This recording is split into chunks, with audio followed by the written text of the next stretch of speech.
Assalamualaikum warahmatullahi wabarakatuh. Untuk kali ini saya Mbak Edi,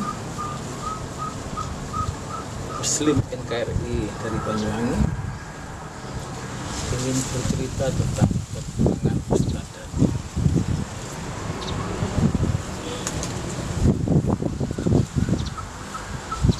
Jadi kenapa saya bilang kekurangan?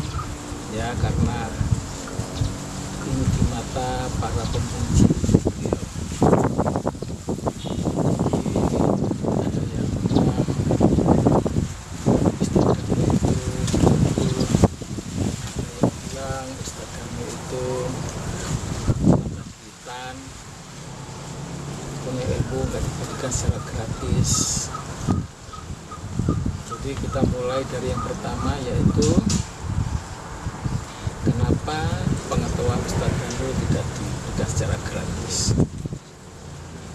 Itu sama seperti Anda, apakah setiap hari Anda mau melakukan kerja yang tidak dibayar? Karena pada prinsipnya siapapun tentu harus mencari nafkah buat dirinya sendiri, buat keluarganya, buat operasionalnya, buat karyawan-karyawannya. Ada yang mengatakan bahwa Bu Ida Dayak, oh hebat, dia nggak minta bayaran. Tapi ya sebetulnya sama juga, Ibu Ida Dayak juga mau dipanggil-panggil, dan tentunya itu dengan tarif yang berbeda. Sama juga dengan Ibu Ningsih yang memberikan beberapa macam tarif. Jadi apa gunanya tarif? Tarif diantaranya adalah gunanya untuk pembatasan. Dengan tarif sekian juta saja untuk mengobati Ustadz Danu, kita doakan itu harus antri setahun. Bayangkan jika itu gratis. Ibu Dayak saja seharinya paling mampu 10-20, padahal yang antri juga ribuan. Jadi itu sebabnya kenapa harus berbayar. Jadi siapapun berhak mendapatkan penghasilan dari keahliannya.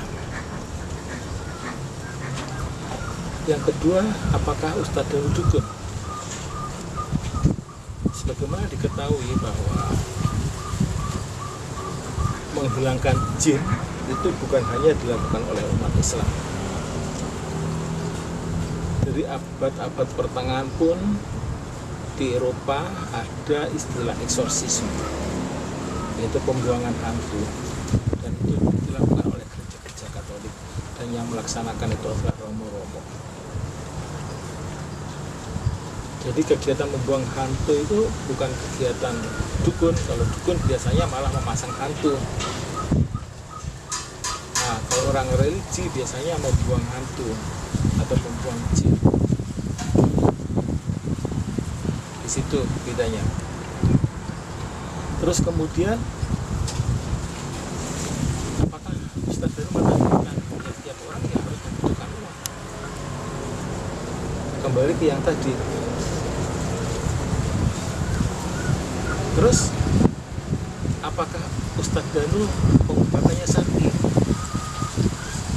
Harap diketahui, istilah syar'i itu mungkin maksudnya sama seperti kalau hadis sahih mungkin ya. Itu tidak memiliki keistimewaan sebagaimana Nabi Isa yang mampu menyembuhkan orang sakit, orang buta, orang mati. Dalam Islam, Nabi Muhammad tugasnya adalah penyampai berita, penyampai peringatan, penyampai wahyu. Dan mukjizat Nabi Muhammad bukanlah mukjizat untuk menyembuhkan orang, tapi menyampaikan Al-Quran yang tidak akan berubah sampai akhir zaman. Mukjizat Nabi Muhammad juga adalah pernyataan bahwa beliau adalah Rasul terakhir. Lebih mudah mengatakan habis saya ada Rasul berikutnya daripada saya yang terakhir.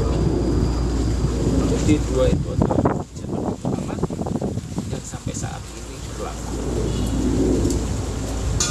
Jadi jelas Nabi Muhammad itu bukan healer, bukan penyembuh. Nabi Muhammad tidak pernah mengobati seperti Ustadz Danu, doakan seperti Ustadz Danu, atau seperti Ibu Daya, atau seperti Siti Nampi, itu nggak pernah. Jadi tentunya patut dipertanyakan istilah yang mengklaim pengobatan secara syar'i itu betul, karena Nabi Muhammad tidak pernah mengobati. Dan menurut saya hadis yang berlaku buat Nabi Muhammad seperti saat ada petani yang protes karena dilarang untuk mengawinkan bunga kurma. Dia protes karena Nabi melarang, kemudian setelah tahu larangan Nabi itu membuahkan hasil yang tidak bagus, akhirnya Nabi berkata, untuk bidangmu kamu itu ahlinya, untuk bidangmu kamu itu lebih tahu. Jadi untuk pengobatan atau penyembuhan terhadap gangguan jin, Ustadz Danu mempergunakan ayat ya karena berdoa ya karena sa'in. Padamu kami menyembah, pada Allah lah kami minta pertolongan dengan cara doa. Dan silakan masing-masing punya cara. Tapi adalah Ustadz Danu adalah memohon pada Allah. Kalau dikatakan Ustadz Danu tahu melihat jin, nah jin juga nggak tahu apa yang dilihat oleh manusia. Tapi pada prinsipnya setiap mau menyembuhkan seseorang, Ustadz Danu selalu memohon pada Allah untuk semoga diberi pengetahuan. Makanya setiap kali mengobati dia akan tanya dulu,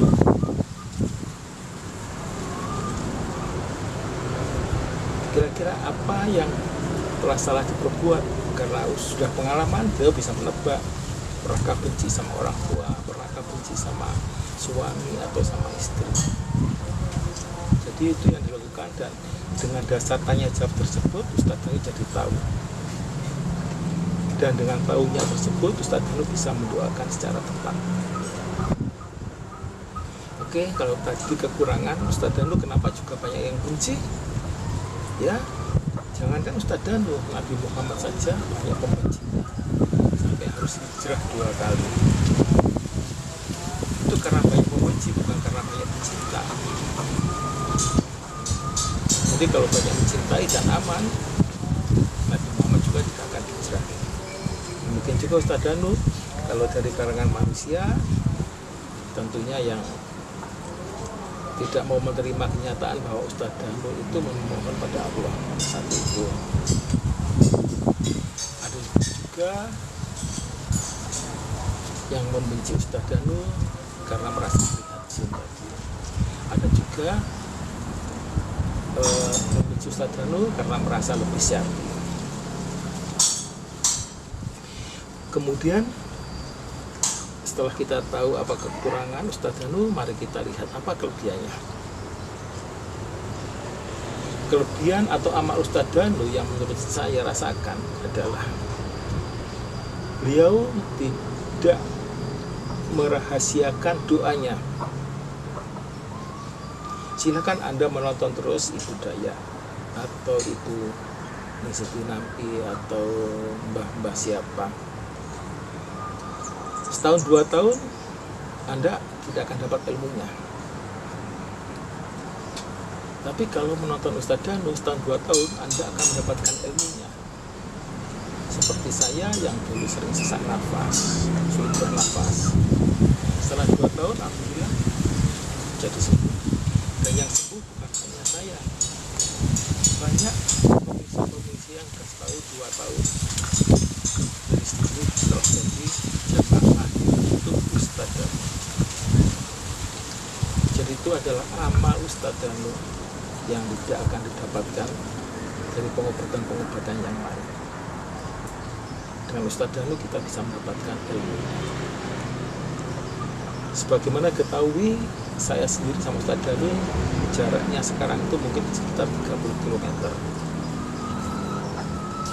Tapi karena saya nggak punya uang, saya lebih baik menjadi jamaahnya di YouTube selama 2 tahun. Alhamdulillah, dengan ilmu yang saya pelajari sebelumnya, dengan ilmu yang saya dapat dari Ustaz Danu, bisa match.